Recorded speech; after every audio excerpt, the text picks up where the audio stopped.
As one centre-back looks to be on his way out, another one is getting stronger rumours of coming into Forest. Welcome to your transfer news.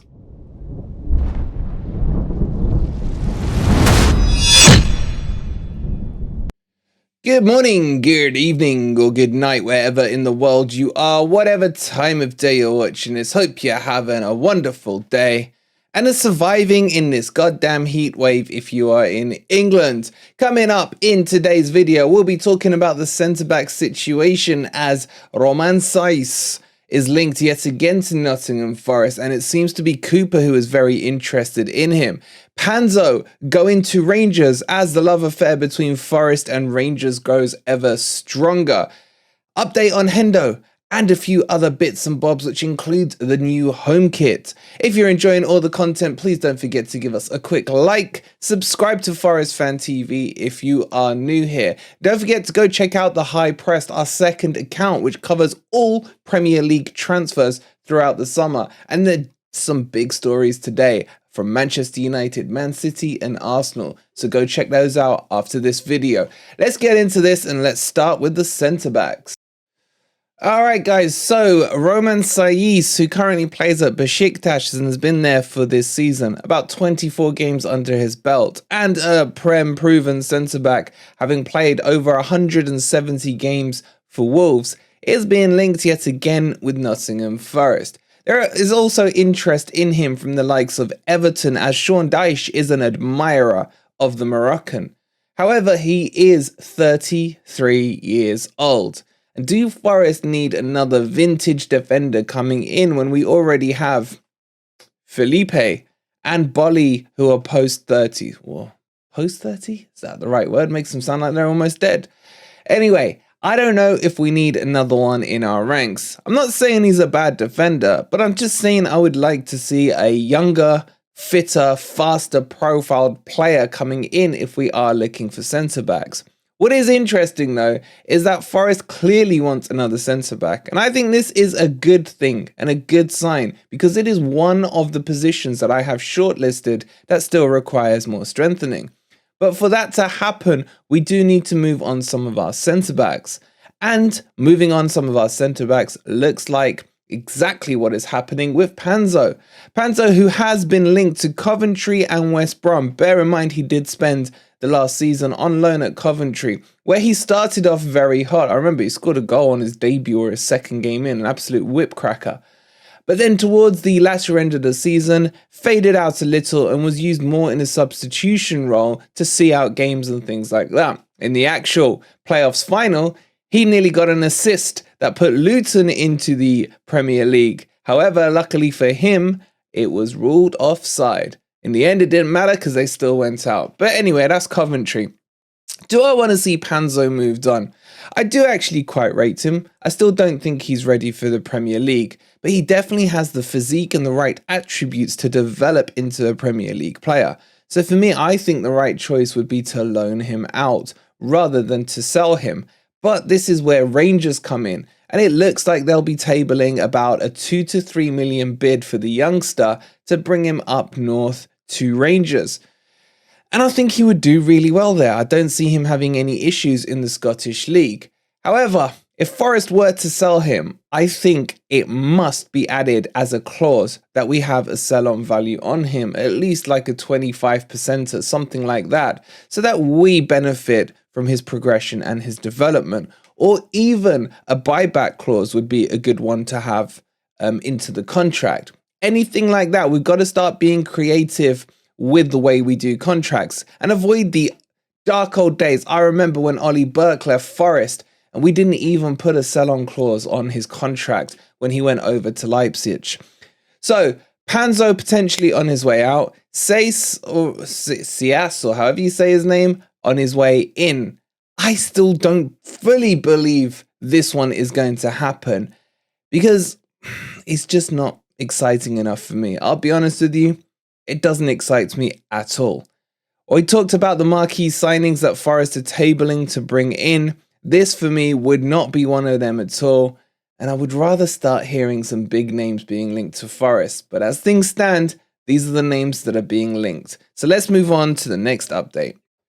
Moving on to the fun subject of the Nottingham Forest kit. And as we revealed to you a few days ago, the away kit was leaked, and I can confirm that that is going to be Forest's away kit. 1,000,000% on that one. Not the third kit, but the actual away kit. In terms of the new home kit, there have been pictures that have been leaked out of it. Now, we have no sources to confirm whether or not these are true, but I thought I'd just bring it up on the screen for you guys now to have a look, for those of you who haven't seen it. Get your thoughts in the comments down below whether or not you do like it. For me, I think it's a bit of a throwback to the good old days, a little bit. It's hard to judge a kit though when it doesn't have a sponsor on it, so I would like to see what it looks like with a sponsor. I don't want us to go into this season starting with a plain kit again. Although it did look kind of good and did look different to the rest of the Premier League, still feel that in this day and age, kits do need sponsors on them just to make them look more complete, I guess. How do you guys feel? Do you prefer the kit with or without a sponsor? Let me know that as well in the comments down below. But just to reiterate, this is just a leak. We've had no confirmation from anyone in the club about it, etc. So as soon as we do, we'll let you know. But it does look like it could be the right one. Okay, I promise, just a very, very quick Hendo update.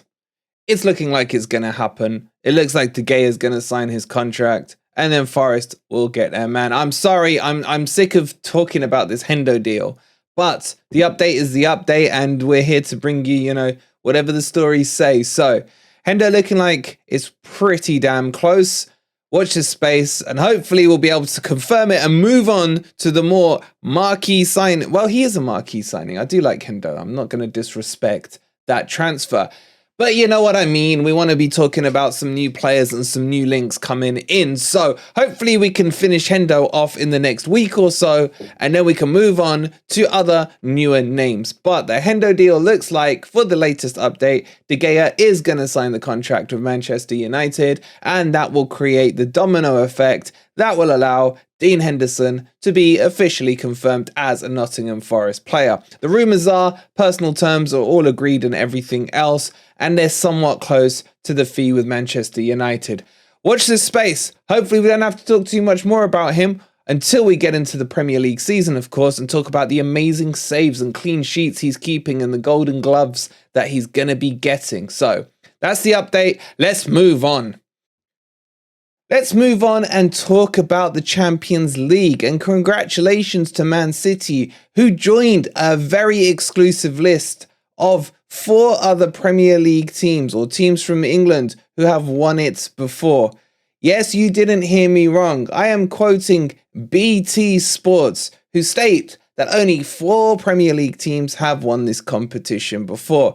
And this has caused a hell of a kickoff, and quite rightly so, from the Forest fans and the Aston Villa fans, because this competition didn't stop being this competition beforehand. UEFA don't differentiate between the European Cup and the Champions League, but BT, in their infinite wisdom, decided to make a difference on there. So BT, let's correct the record for you. There are actually 6 teams who have won the European Cup before, / Champions League, whatever you want to call it. The competition is not from 92. BT now, the standard setter in terms of how they declare what the competition is. And just look how elitist that group is. 6 teams, man. 6 teams in a billion years have won it from England. Those teams, for those of you who don't know, are Liverpool, Manchester United, Chelsea, Forest, Villa, and now Man City. And the Man City fans have been out in numbers on Twitter telling us, champions of Europe, you'll never sing that we can't say it to them anymore. All I'll say to them is, man, how deep does that song cut you that you had to go ahead and actually straight away, the final whistle goes, literally go check Twitter timelines. The final whistle goes, and the first thing they're doing is hashtagging NFFC on that. Bunch of plastic fans, to say the least. But I'll remind them that we didn't just win it once, we won it twice. And not only did we win it twice, we won it in back-to-back seasons. Back then, in the competition where you couldn't lose or you were out. Not this crappy group stage stuff that's going on now. Now, fair play to Man City. They didn't actually lose a game in the Champions League this season, and that's how it should be done. But Forest and Villa being left out from BT is a huge sign of disrespect for me from them. And to top it all off, you had Darren Fletcher, one of our own, talking about what a storyline achievement this was from Man City and the comms last night. And I'm there thinking, bro, Forest came up and won it, and then went back to back. That's the fairy tale storyline, not the oil rich coming in and taking 15 or 17 years, whatever it's been, to go and win a trophy and buying every best player going.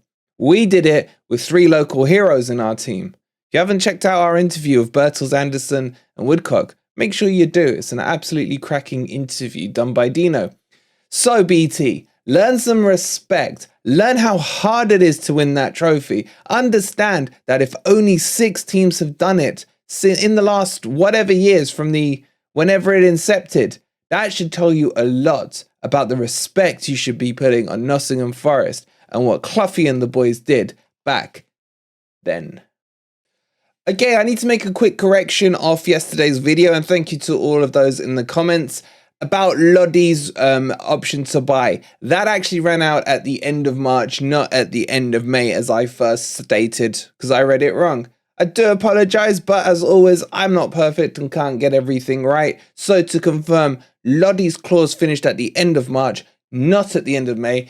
Forest was still not safe, so it does kind of make sense why they didn't trigger it. However, I would add, why didn't they get it up until the end of May and then make everyone's life easier on the whole Lodi thing?